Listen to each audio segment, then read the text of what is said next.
around the world as we're all trying to manage and get through this crisis, this global crisis that we're in. Hello from the Iron Paradise. I hope this reaches you well, or as well as can be. Again, I know that we're all being accountable and doing everything that we can to protect ourselves, social distancing, protect our babies, our loved ones, certainly our elderly. I have some elderly in my family that are very high risk, so we're trying to protect them as best as we possibly can. Just finished my leg workout,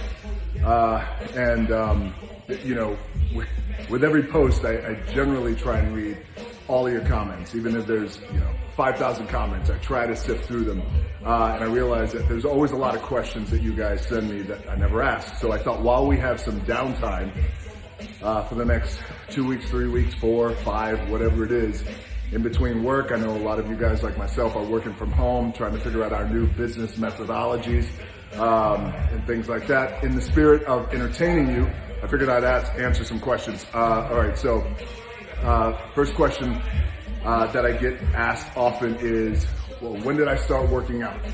I first started working out when I was 12 years old. I had my first official workout was with my dad, Rocky Johnson, rest in peace, soul man. He passed away January 15th of this year.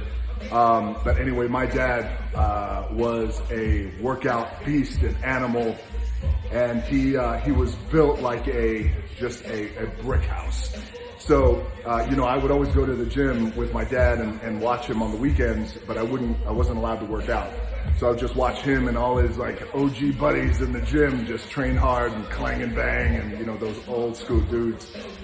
So 12 years old in Hawaii, my dad finally said, all right, you can come to the gym with me. And it was a Saturday. So I was really pumped to go to the gym with my dad. I was 12. And before we walked in, he said, listen, you're going to work your ass off. I don't want any bullshitting. And he goes, whatever you put on the bar when we do bench press, he goes, I'm going to show you how to do a bench press first. Whatever we put on the bar, you have got to push it up. Whatever weight you choose, you've got to push it up. You've got to get it out of the hole.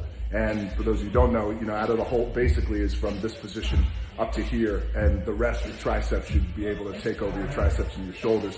So anyway, he was just teaching me the lesson on how to get it from here to here, because that's where your power is. And I said, of course, I got it. He's like, are you sure? I said, yes. He's like, you sure you understand? I said, yes. And I think he knew me. It's that testosterone DNA that we had. So even when I was 12, so we get in there and we start off with a bar and 25-pound plates on both sides. Did my first set, bang, I pushed it up pretty good, a little bit of struggle, but got it up. He said, all right, let's throw on 5-pound plates on each side. I said, no, let's put on 35. Let's add 10. He's like, no. And I said, no, do it. And by this time, I could start to feel like people looking, because again, everybody watched my dad and his buddies when they were working out. So we threw on 35s on each side. We stripped the 25s, threw the 35-pound plates on. He gave me a lift off. I went down with it. I barely got it out of the hole. And and he had to give me that spot. And he goes, okay, this is where we're going to stay. We'll stay here. And I said, no, let's go up and wait. He paused and he said, are you sure? And I said, yeah. He goes, how much you want to put on? I said, let's throw the 45s on. Because, when you're a kid and, you're in the gym and you're just starting to work out, you want to graduate to the 45-pound plates. That's where the big boys play. So we stripped off the 35s, put on the 45-pound plates, and he goes, remember what I told you? You better push this off your chest. I said, I got it. I'm feeling myself at 12 years old. I don't know why, by the way, because I had a fucked up afro and acne all over the place, but I was still feeling myself. He gave me a lift off. I took that weight, and I went down with it, and I could not control that. That weight buried me and got stuck right here on my chest. I started to panic, and my dad was he was standing over me. He was saying, now push up the weight, push the weight up. I was like, I can't push it up, I can't. Now, of course, it really wasn't that dangerous because it wasn't by my throat. It wasn't like he was going to let me, crush my larynx. But my dad also, he was a tobacco chewer at that time, and he always dipped snuff. His gig was Copenhagen, And he didn't do it in the side of his cheek, he did it right here in his lip. So he goes, come on, push it up, and he's standing over me. And for those of you know, people who dip snuff, you're always spitting a lot. And he's got spit coming out of his mouth. It's falling on my face and shit. I'm getting embarrassed, I'm panicking, and he's like, push it up. I'm like, I can't. He goes, I'm not helping you, I told you. Now there's a big scene in the gym, everybody's looking. I tip the weight to one side, it goes off the bar. The other side, momentum goes off this bar, and it just clangs everywhere, and embarrassing as shit.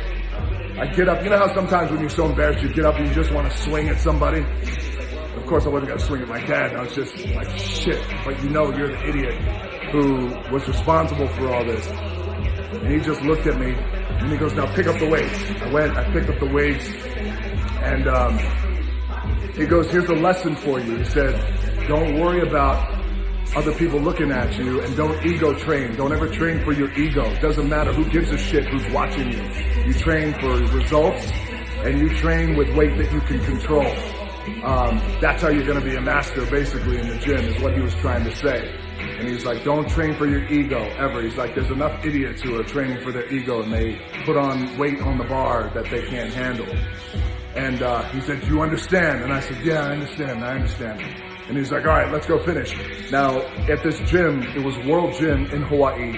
It's not there anymore. It was in Waikiki on Kalakaua Avenue.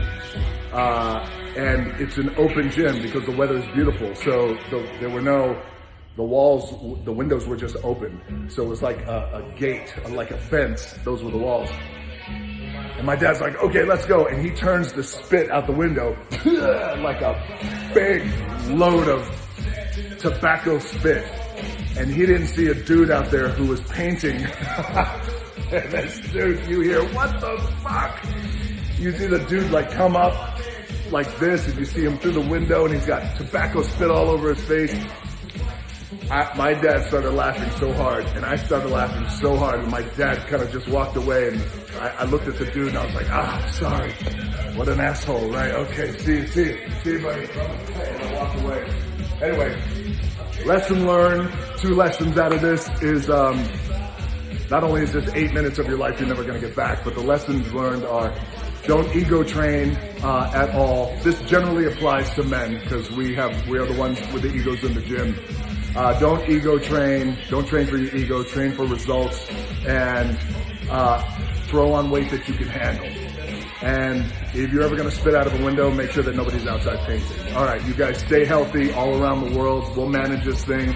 Everything will get better. We have to stay calm in the pocket as we will for sure persevere, us as a nation and you guys around the world too. All right, stay healthy.